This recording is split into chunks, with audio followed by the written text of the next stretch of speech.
गणपती बाप्पा मोरया, आला रे आला गणपती आला याच्या घोषणात आणि जल्लोषात आज विविध सार्वजनिक गणेशोत्सव मंडळात आणि घरोघरी श्री गणरायाचे आगमन झाले।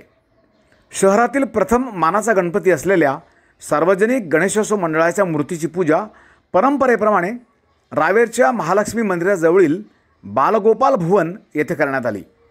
सजविलेल्या तांग्यातून श्री मूर्तींची शहरातून प्रमुख मार्गावरून मिरवणूक काढण्यात आली। या मिरवणुकीत सार्वजनिक गणेशोत्सव मंडळाचे अध्यक्ष संतोष पाटील यांच्यासह सर्व पदाधिकारी उपस्थित होते।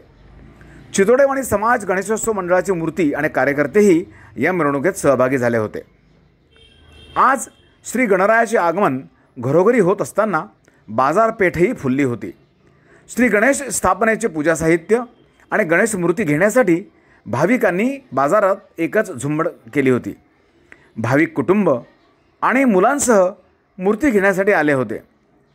दुपारी उशिरापर्यंत विविध सार्वजनिक आणि खाजगी गणेश मंडळात आणि घरोघरी श्रींची स्थापना सुरूच होती।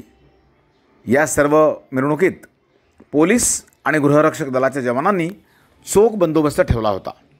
पाहूया या गणेश मूर्तीच्या मिरवणुकीची आणि खरेदीची काही क्षणचित्र आपला रावेर मीडियाच्या दर्शकांसाठी।